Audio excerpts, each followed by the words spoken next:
could be feeding all of the poor with cheese. Yes, not only is the earth actually flat, but the moon really is made of cheese.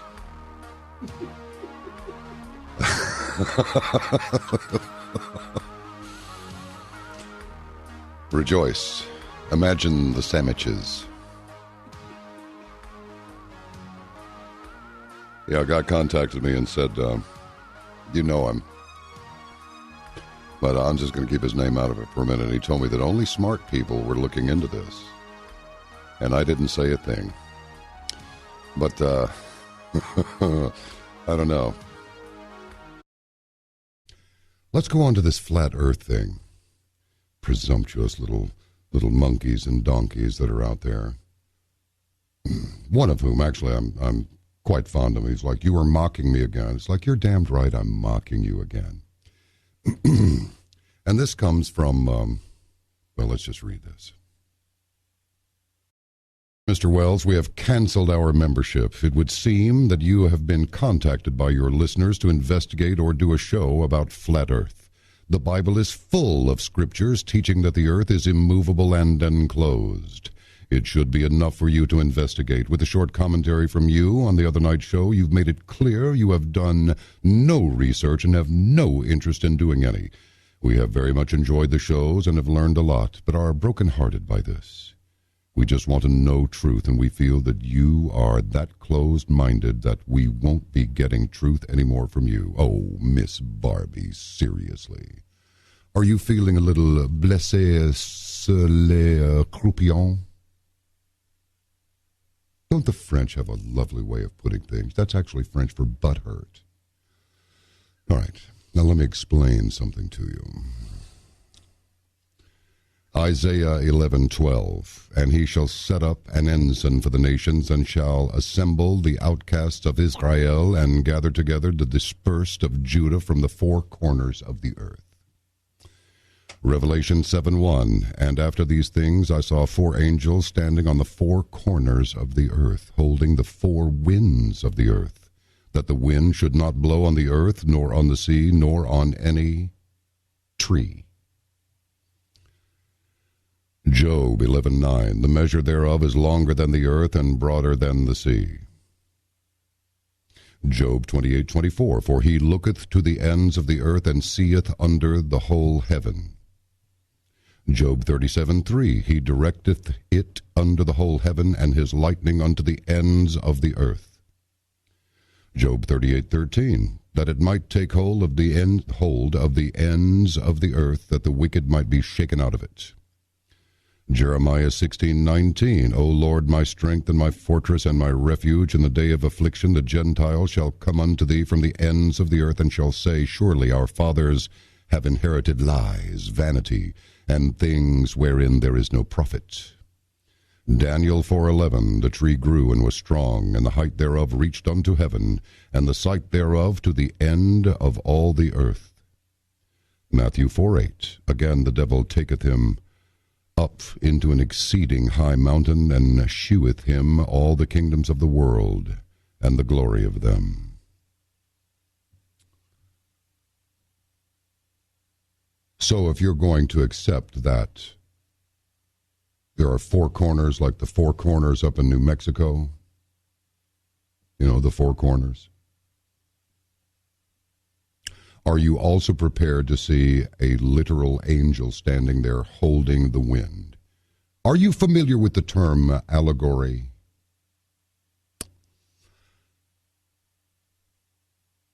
I think I can best explain it to you this way.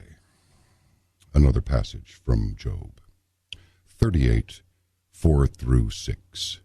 Where wast thou when I laid the foundations of the earth? Declare, if thou hast understanding.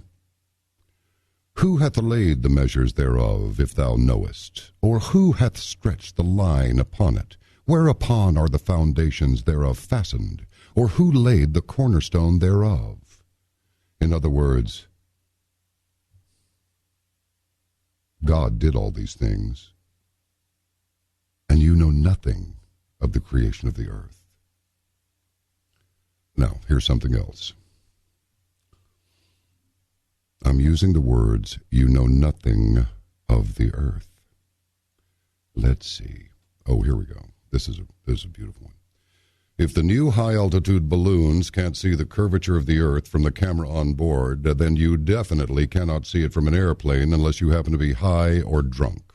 Ooh, you sound like you speak from experience. The fact of the matter is, if you yourself, I think that's the same thing, have not been to at least lower orbit, then you cannot say for certain that the Earth is round. GPS is nothing but tower triangulation. Maybe, perhaps, just investigate the theory before you go putting it down. Maybe, just maybe, they want us to feel like we are out in the middle of nowhere so that some people can think we have been forgotten by God. The Bible even refers to the earth being an eternal plane. And I know how much you believe in the Bible. I listen to your show every day. We're going to roll something for you. And we're neither high nor drunk, at least not yet, although some of these emails could drive us to it, but we have strength. Oh, look. Wow, what do you know? And what's this guy doing? He looks high and drunk. Hell, he's got a damn bong fastened onto his face. Look.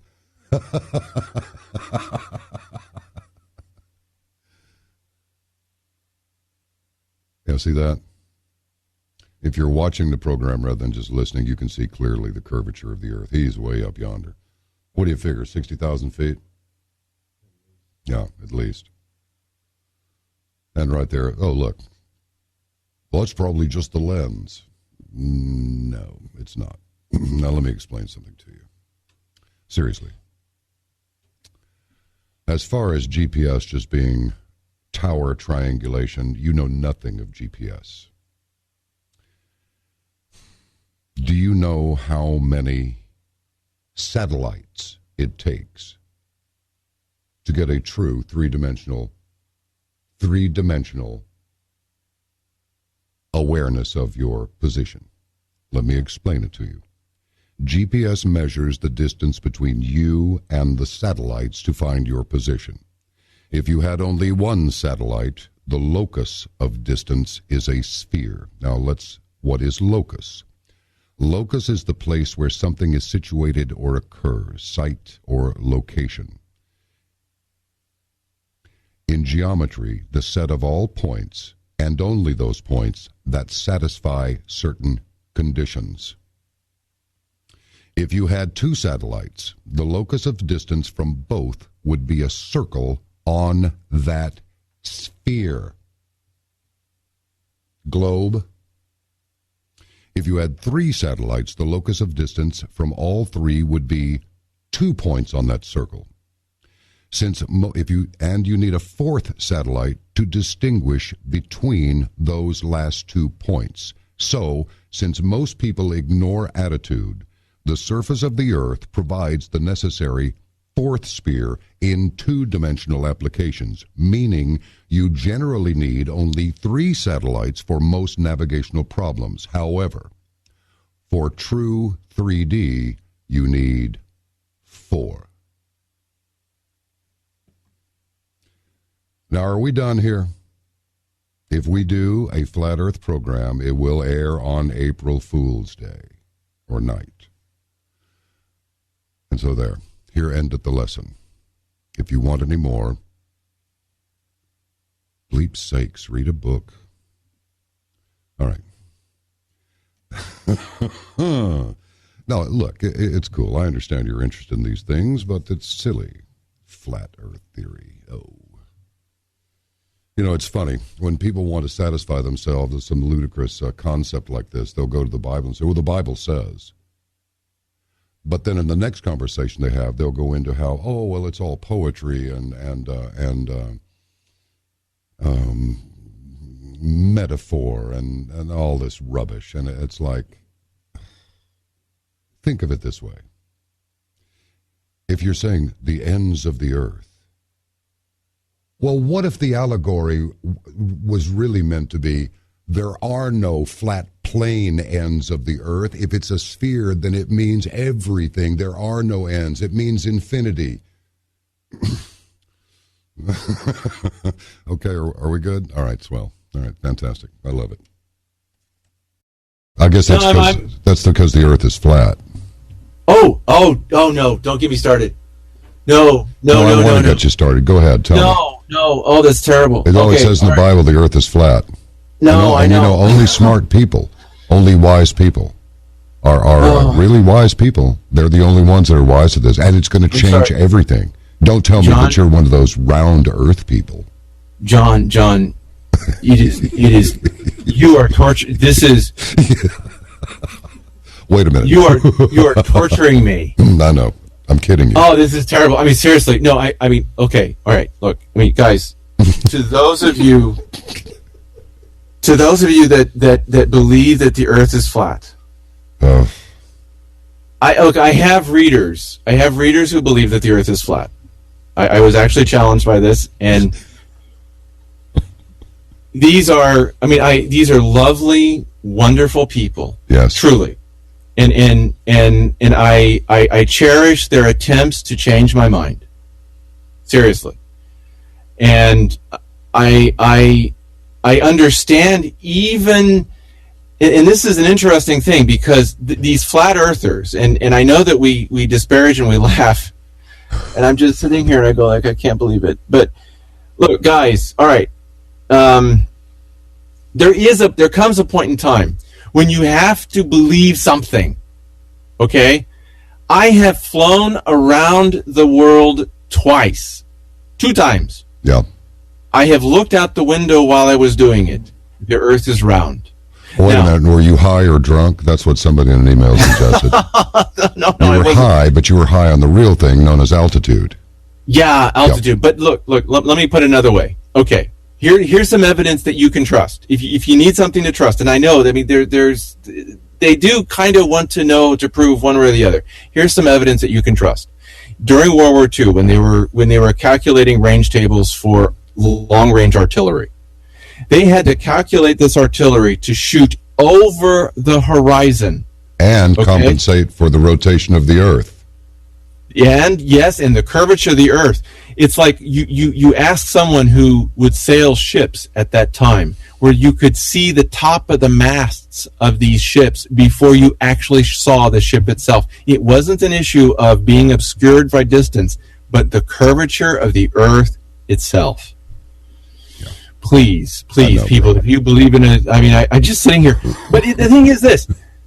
Look, it is an allegory of the challenge that we have of certain people with these theories about reality that do not conform with what is real. And everybody's got this. And it's an interesting problem. It is the socialists and the liberals, they've got their flat earthers also. You can prove to them beyond the shadow of the doubt that you can't get people to work together for the betterment of the whole unless you give them some sort of self-interested encouragement. Socialism doesn't work, but it doesn't matter because they're flat earthers. Mm-hmm. Socialists are flat earthers. Yes. And the same thing goes for the people around us that refuse to believe the evidence that economic collapse is rolling down upon us because they also are flat earthers. Oh, I just can't. It's just. You know what? Flat Earth. All right. That was a priceless reaction. It really was. I mean, seriously. I just sit here and I can't handle it. You are not a nice person for bringing up the subject. You really are. Now they're fixated on the flat Earth. It's incontrovertible proof. This is the most stupid thing I've ever heard in my life. It's like, quit smoking that dope, okay? Stop smoking that dope. It doesn't agree with you. Have you ever seen an eclipse? Do you see a flat line starting to cover the sun? I mean, what do you see? No, you don't see that at all. Well, you do sometimes. You know, may they be blessed and enlightened, but you have people who really are entertaining an idea that was abandoned at about 300 A.D., with the exception of the church, that the earth is flat. Now, how in the hell do you talk to people? It's 2015, and you see there's... Yeah, I know, and they're still talking about the flat earth. I can't believe it. Well, yeah. Well, here's the deal. Here's the deal. It probably is flat, and we haven't figured it out yet. Now, this will be 6 out of the 7 shows. Somebody keeps telling me I'm really missing the boat on this flat Earth thing. I'm just curious. Does an ex-CIA officer and the author of geoengineeringwatch.org, do you subscribe to the flat Earth theory? No. Okay. Come on, you're hedging. Now, another thing that people are all alight about. Oh, and some of them are very heavily invested in this, and their feelings are hurt. Some have threatened to quit the caravan because that John Wells, that arrogant, self-righteous individual, simply will not take a serious look at the flat Earth theory. Oh. Well, you have to respond to your audience if you care about them. And some people out there really do care very deeply about this. So, and we're not going to move somebody out of the way who's been scheduled for 3 weeks or even longer. We do that to accommodate their schedules, not just ours. If they say no, well, then our schedule doesn't get accommodated, does it? So we have to kind of roll with them. But anyway, we'll put together something for you, and we will... What is it? Condemnation without investigation is just ignorance. Einstein said that. Mm-hmm. Let me ask you this. You can quote Einstein. Can you work any of his equations? That's a good one, isn't it? I want you to look something up between now and the time we address this, whenever it is. And it's called the Coriolis effect. Coriolis. Now, I'll read a little something for you. We learned about this in primary flight training. Coriolis effect is an inertial force described by the 19th century French engineer-mathematician Gustave Gaspard Coriolis in 1835. Coriolis showed that if the ordinary Newtonian laws of motion of bodies are to be used in a rotating frame of reference, an inertial force acting to the right of the direction of body motion for counterclockwise rotation of the reference frame, or to the left for clockwise rotation, must be included in the equations of motion. The effect of the Coriolis force is an apparent deflection of the path of an object that moves within a rotating coordinate system. The object does not actually deviate from its path, but it appears to do so because of the motion of the coordinate system. The Coriolis effect is most apparent in the path of an object moving longitudinally. On the Earth, an object that moves along a north-south path or longitudinal line will undergo apparent deflection to the right in the northern hemisphere and to the left in the southern hemisphere. There are 2 reasons for this phenomenon. First, the Earth rotates eastward, and second, the tangential velocity of a point on the Earth is a function of latitude. The velocity is essentially 0 at the poles, and it attains a maximum value at the equator. Thus, if a cannon were fired northward from a point on the equator, the projectile would land to the east of its due north path. This variation would occur because the projectile was moving eastward faster at the equator than was its target farther north. Similarly, if the weapon were fired toward the equator from the North Pole, the projectile would land again to the right of its true path.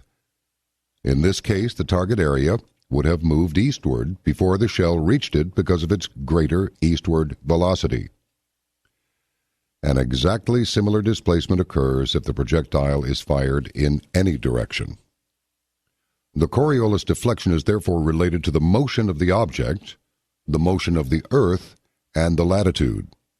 For this reason, the magnitude of the effect is given by 2 sin, S-I-N, in which the velocity of the object is the angular velocity of the Earth, and is the latitude.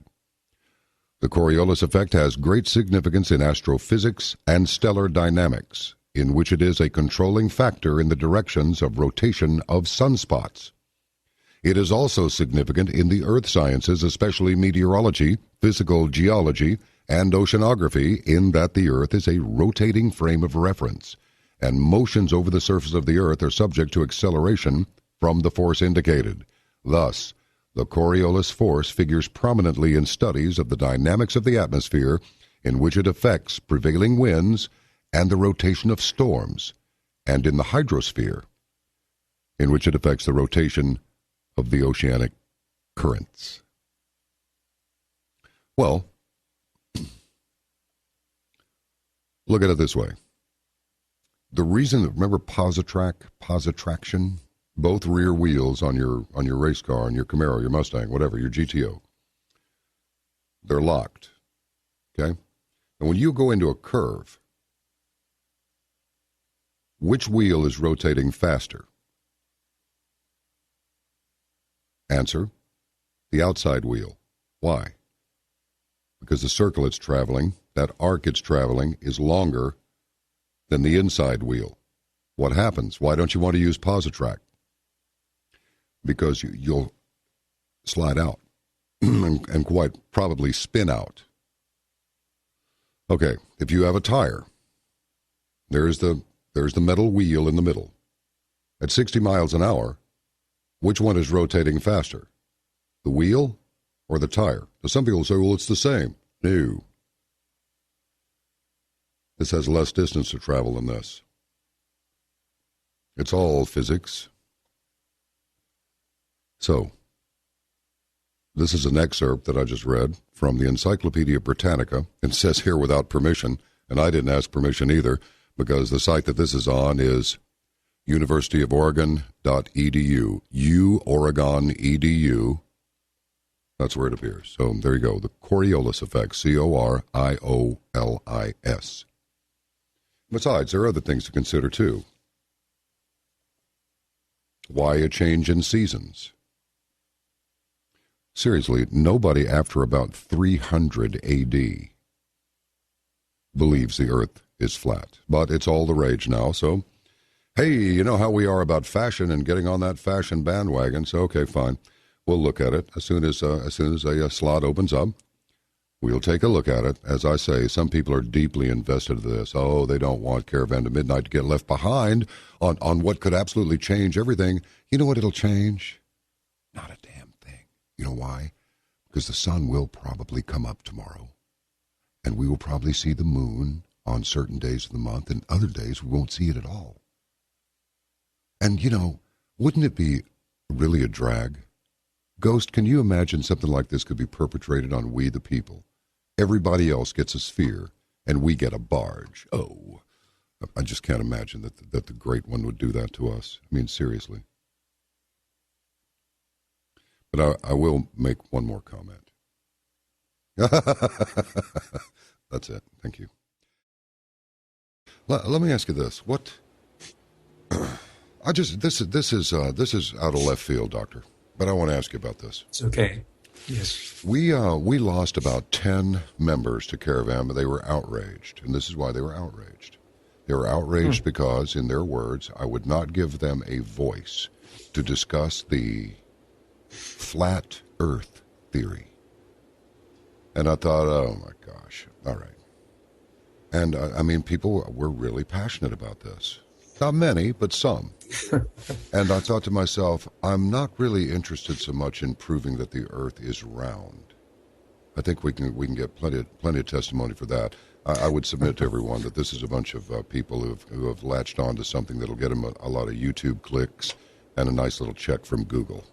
But that aside, because people are willing to look and give them the clicks, what I'm really interested in is the psychology, the psychological component that makes people believe that everything is a lie. Everything is a deception. Everything is a trick or a dodge or a scam. Not just some things, everything. I hardly know where to begin, but I do want to ask you a question. Has any of this flat Earth stuff caught your attention? It started a couple months ago when I was on an interview on a morning radio show, a national radio show. And where this came from is I made a statement. I started saying that I started calling a lot of modern science that comes out of NASA, I was calling it flat earth science.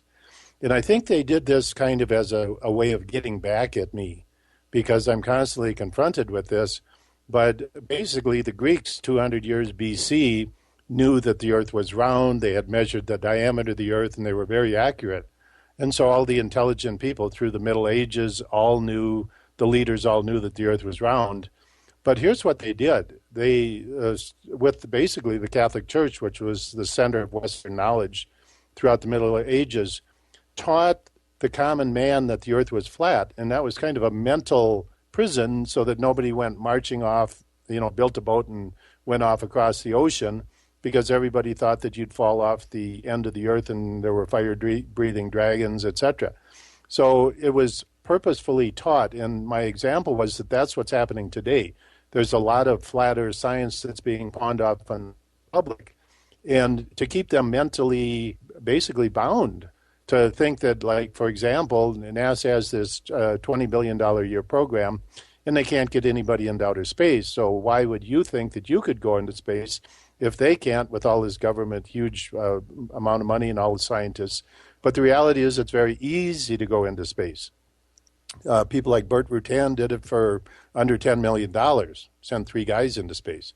So, it's not, what I'm saying is that they're teaching flat earth science again today, and that was my example. And so to kind of slam me, they've come out with all this flat earth stuff. And it's just, if you look at the sources, it's just, it's planned disinformation is what it is. Yeah. Yeah, it's amazing. The thing that interested me the most about it, Professor, is not the practicality of even pursuing or developing any thoughts revolving around the earth being flat. What really got my attention was the psychology that of the willingness to even explore such a ridiculous concept at this time.